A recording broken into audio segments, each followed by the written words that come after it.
Hello and welcome everyone to your Friday edition of the Daily 8 on the News 8 Live Desk. I'm Phil Pinarski with all of the top stories you need to know for your day. It is Friday the 13th, so hopefully nothing too spooky happens today. We're actually going to be taking a look at your forecast as we head into the weekend in about 5 minutes, but we do have a few other stories to cover first. And we begin today's show much like how we did yesterday, as 2 West Michigan school districts have closed for the day due to threats circulating online. Three Rivers Community Schools closed for a second day in a row today. They previously said that they would be open today after first receiving the threat and closing schools yesterday, but as the investigation has gone on, they've decided to remain closed another day out of abundance of caution. Jenison Public Schools joined them by canceling classes and activities today as well over there after they saw what they said were photos circulating on Snapchat that have since raised their concerns. In an email to parents, the district said that safety is their highest priority. We will be following up on both of these closings coming up on News 8. And the Grand Rapids Police Department said it recovered nearly $1.2 million in cash, along with more than a kilo of drugs during a raid in Wyoming last week. According to GRPD, a drug bust on September 3rd yielded the $1 million in cash, as well as 2.5 pounds of cocaine. The department released this photo of the haul. 41-year-old Antonio Cruz was arrested and charged for crimes related to this incident, which include 5 criminal counts. Cruz's bond has been set to $1 million.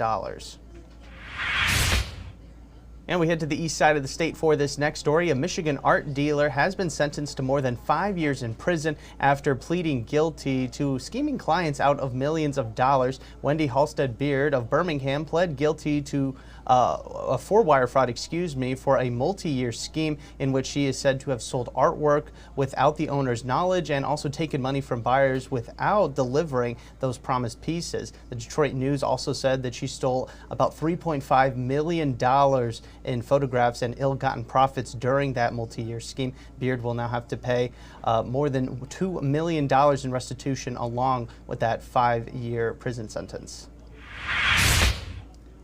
And in some lighter art news, ArtPrize is back tonight with its opening ceremony. The art competition is one of the biggest in the country and will bring hundreds of thousands of people here to West Michigan over the next 2 weeks. More than 900 art pieces will be spread across the 183 venues in Grand Rapids. The opening celebration starts tonight at 7 p.m. with 3 separate parades in the downtown area, and it all ends with a party and fireworks show at Pearl Street Bridge. We're also going to be getting a look at the Canadian surprise that organizers have been teasing and hinting at.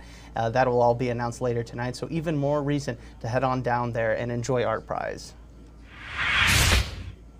And now for some housing news here in Grand Rapids and Kent County. The ground was officially broken yesterday for the new affordable housing project in Boston Square. It's part of Boston Square Together from Amplify GR. The new mixed income housing facility will feature 57 units and is expected to be completed by 2026. And also in other news, the first 2 residents for the 100 in 100 Kent County initiative have been housed. The program is designed to provide housing for 100 individuals who are experiencing homelessness in the county in 100 days. Organizers have said that 4 other people are also expected to be housed any moment now. 100 in 100 Kent County will also be taking in donations for these individuals starting on September 20th. And Nick Fink, said to be the oldest bar in Grand Rapids, is set to reopen later this month. Located in Plainfield Township, it has the distinction of being the area's oldest drinking establishment, first opening in 1888. It has closed in recent years, but after some revitalization efforts, it's ready to come back and welcome customers. It was rumored to be a hangout for Al Capone and his gang, and author Ernest Hemingway is also said to have stopped by during a trip to northern Michigan back in the day. The bar will also now include some Mexican-inspired menu items to go along with its drink options. Nick Fink's has a reopening date set for September 23rd. Let's take a break now and get you a look at the weather we can expect coming up this weekend. Here is Storm Team 8 meteorologist Sarah Flynn.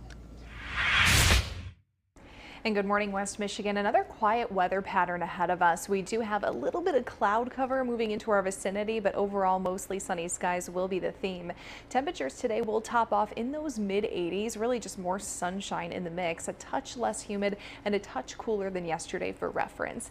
This weekend, almost repeat days, plenty of sunshine with highs in the mid-80s, and your 8-day forecast looks very similar. We may get close to breaking that record as we move about the next several days with highs in the low to mid-80s. And of course, no signs of rain in sight.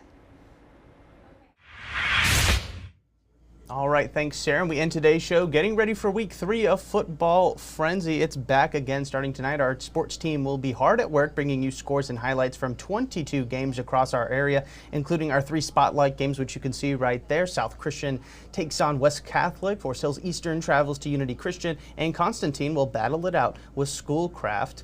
And we actually also have some breaking news. We have the results from week 2's play of the week. Here it is. We had 3 incredible plays to choose from, but there can only be one. And with nearly 56% of the total votes, Byron Centers, Landon Tungate, and Isaac Lee took home the top prize for this long touchdown pass against East Kentwood last week. An incredible play there. Congrats to Landon and Isaac. And remember, we do debut these top plays every single Monday on the live desk, and you can vote for your favorite following that broadcast through Thursday night.